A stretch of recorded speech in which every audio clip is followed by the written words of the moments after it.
Hey guys, what is up? Welcome to another episode of True Tech Tips, and today we are sitting here with the M1 MacBook Air, which I got for development.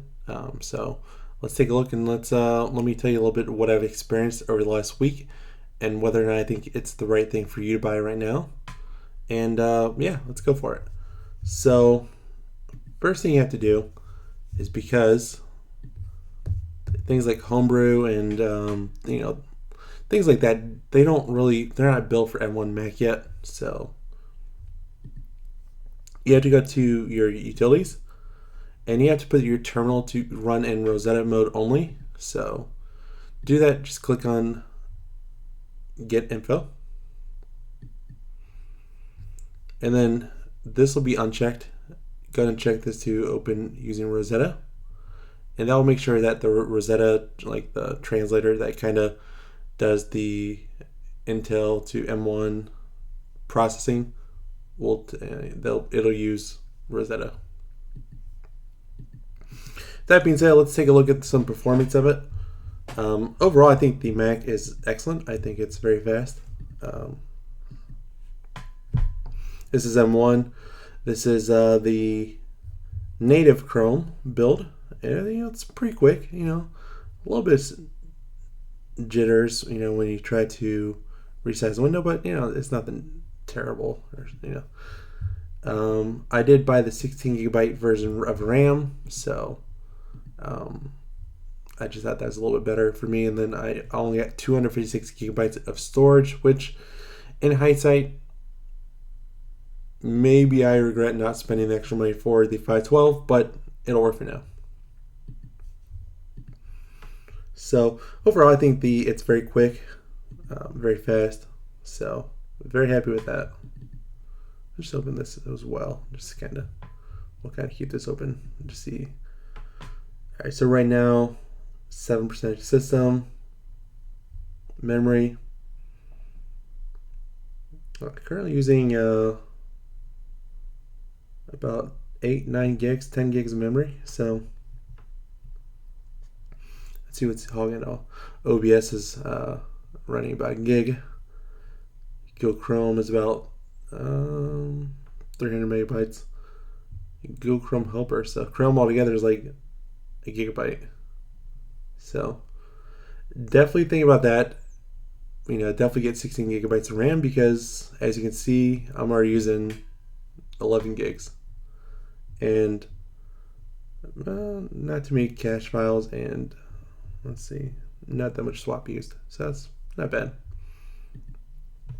CPU, I think, is very solid. I mean, as you can see, I'm only using 7% of the system, which is pretty impressive. If I was doing this on the i3 version of the MacBook Air, the one right before this one, I don't think I would be seeing these numbers. Plus, you'd be hearing the fan scream super loud, and this one is fanless, so it's super nice, super quiet. It's not gonna annoy you while you're trying to code, which is kind of nice. So let's do this. Let's go to the terminal, and let's go ahead and for now, because I want to show you guys how long this takes. Let's go ahead and delete those node modules.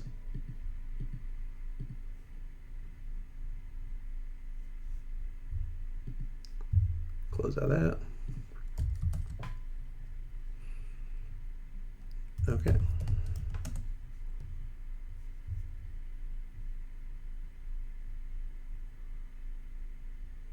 All right, we'll just go ahead and delete these node modules, just so we can reinstall that. We can see what a fresh, build looks like.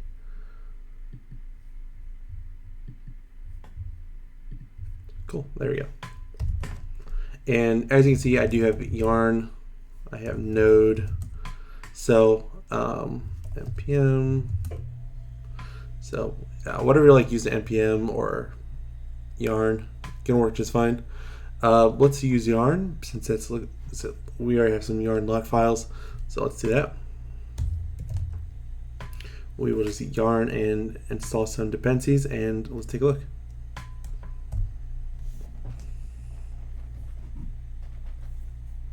So So I mean, this does go pretty quick as far as like actually getting the files. Pretty impressed. But building these packages takes longer than what I'd like. And there's not too many packages installed. Just React. There's a Node.js package. Nothing crazy. So I'm going to pause this while this builds, and I will be right back.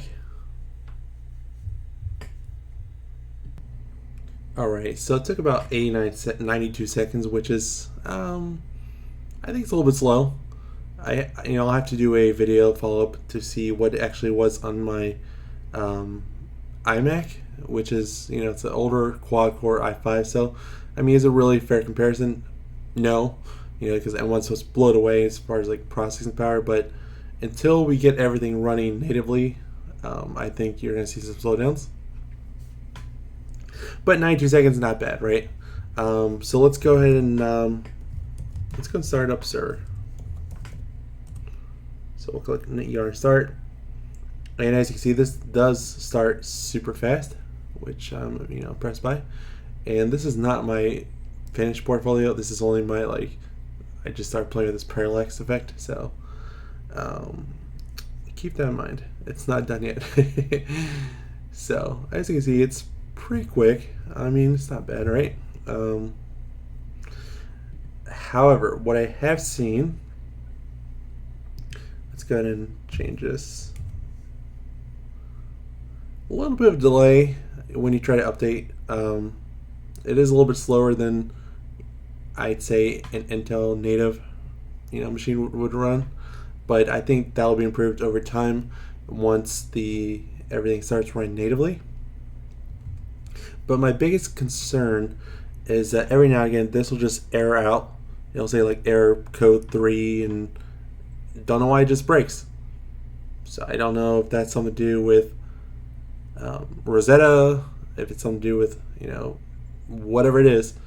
But it is kind of annoying when you're trying to run your server and trying to do things, and then your server just breaks, which isn't so bad in a project like this, right? Where it only takes a few seconds to build. But what about projects that take 5, 6, 7, 8, 9, 10 minutes to start up? There are some projects out there that take that long, and that would be super annoying to come back to a broken local. So keep that in mind. I think as a secondary device, I think this is a great coding device, as long as it's not your primary device yet. I just don't think it's stable enough. Let's check on the activity monitor, see how we're doing on CPU. CPU pushing up towards 20%. So I mean, still not bad. Memory, around 11 gigabytes. Let's go ahead and just add some tabs. Let's go to MDN, and let's say we went to I don't know, Bootstrap. Let's just open a few browsers, a few tabs here. And we'll duplicate, and let's not gonna go to YouTube because that might violate some content things. I guess if I go to my own channel though, right? Let's go to YouTube, let's go to your channel, and let's see, let's run this video in the background. I'll put it on mute. Alright, so let's say we got a video running.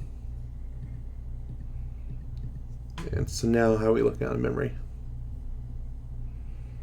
Pretty good. About 11 gigabytes, not bad. Let's do a few more tabs. Maybe a few more video tabs. So I mean, I definitely think 16 gigabytes is the way to go with this, just because I think 8 gigabytes will really limit what you can do at once. So yeah, we got this running, like, it's actually playing the video, so it's actually running a few videos. Jump back over here, about 12 gigabytes of RAM, still under 16, so it's being pretty efficient. Let's say we open up Safari, and we had the news going. I mean, as you can see, I'm really kind of struggling to max this thing out as far as memory goes. So overall, I'm impressed. I think it's a decent product. I think once the everything runs native, I think it'll be awesome. I'm happy with the device. So yeah, we'll do some more tests like this in the future. If you want to see something in particular, drop it below in the comments. If this did help you in any way, please subscribe to the channel, as it will help me reach more viewers. And yeah, thanks for watching. Until next time, we'll see ya. Have a good day.